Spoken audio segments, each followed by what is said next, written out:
First off, I want to give a shout out to Kempa, sorry if I'm pronouncing that wrong, and Raging Gamer. Without them, I wouldn't have been able to show the Xbox 360 game footage. They came through and captured the game for me, and thank you so much for doing that too. Extremely awesome. Well, let's get started. Need for Speed Carbon was released in 2006 and is a direct sequel to Most Wanted.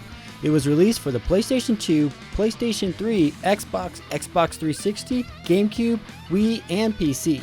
Now it's also available for the Mac, and according to this list, this is the only Need for Speed game to ever be available for a Mac. There's also a handheld version of the game called Need for Speed Carbon Own the City, with a completely different storyline and different teammate abilities. This was released for Game Boy Advance, Nintendo DS, PlayStation Portable, and mobile phones. Also, a device called Zeebo, but I mean, who really cares? I've never heard of it. The PSP looks the best and handled great, and the Nintendo DS was pretty fun to play too. The Game Boy Advance version, however, looked pretty terrible and wasn't fun to play, but I guess for its hardware, it was okay. The mobile version is from old flip phones, and it's just terrible, so just skip it. Now back to the consoles and PC versions. The gameplay is very similar to Need for Speed Most Wanted. And what's new with this one is that instead of racing and only caring about yourself, you now have a crew and race against other crews. You can hire specific street racers and use them as your wingman in races. Each wingman has two skills: a racing skill, which could be a scout, blocker, or a drafter, and non-racing skills: a fixer, a mechanic, and a fabricator. The scout will find shortcuts for you while you race, and the blocker, he'll block other racers once you activate him, and the drafter, once you activate him, he'll get in front of you and give you a speed boost. Need for Speed Carbon was the first game in the series to feature exclusive online game modes, such as Pursuit Knockout.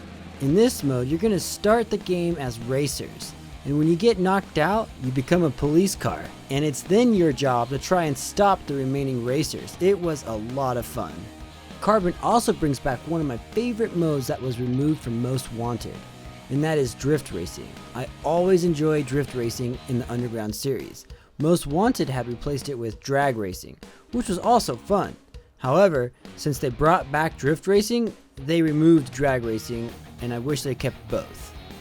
Just like in Most Wanted, cops are everywhere. It can be real annoying and fun at the same time. Sometimes you just want to win a race, and then boom! Cops are on your tail. Police chases can break out at any moment, including when in free roam, when racing, or just after a race is completed. Probably one of the coolest new features is Autosculpt. Players can use aftermarket car parts and shape and mold the parts to their liking. Players can have multiple customized vinyls as well, which can be moved, resized, or skewed, which offers unlimited design possibilities. The handheld ports have quite a few differences, but we're not going to go over it here. If you wish to know, go ahead and pause the video and read this short description. The Collector's Edition features 4 exclusive cars, 10 pre-tuned cars, 6 new races, 3 unique challenge events, 10 unique vinyls, and a bonus DVD showing the making of Carbon. All versions of the game are widescreen. However, on the GameCube, I had to enable widescreen mode in the options. Not a problem, just something you should make sure you enable for HD TVs. The game's controls are all great. They feel fantastic, easy to control, and not too hard to hit those tight corners. But the Wii's controls are terrible. It starts the game with the steering mode enabled, but after going through all the options, I was able to find a playable control setup that wasn't too bad. You get to steer with the joystick, but to accelerate, you have to point the Wiimote down and lift up to slow down. Carbon is on the 6th gen consoles and the 7th generation, and besides the obvious differences in graphics, there's also more added to the 7th gen versions. In these copies of the game, they added in-game cutscenes, which are pretty awesome, and these are completely removed from the PlayStation 2, Xbox, GameCube, and Wii. Some other differences is traffic. In the 360, PS3, and PC, there's a lot more traffic, which could make it a little harder to race, but I do like the additional difficulty.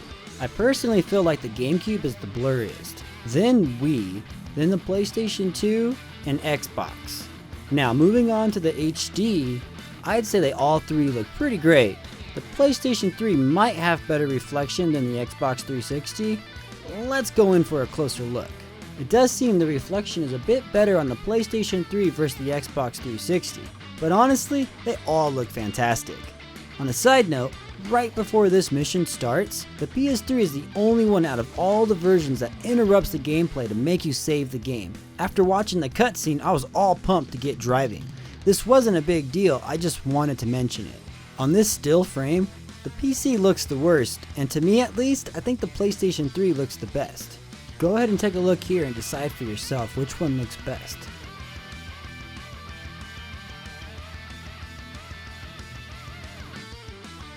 Let's compare the 6 generations now. The Xbox looks the best, and the draw distance seems to be pretty equal between the three. The frame rate didn't seem to drop below 30 on any of them, but I don't know how to capture frame rate on consoles. If any of you do, let me know in the comment section below. I found this intro to be interesting. Take a look at this screenshot. The cars look all different, and if we move forward a bit, they look way different here too. Now I'll compare the GameCube versus the Wii. The Wii looks better to me, and if we look at this screenshot, the detail on the street is awesome looking, and the cars look better too. Well, this was my side-by-side of Need for Speed Carbon. Thanks for watching, and thanks for being awesome fans. My next side-by-side will be Metal Gear Solid, PlayStation 1 versus PC versus PlayStation 3. Take it easy.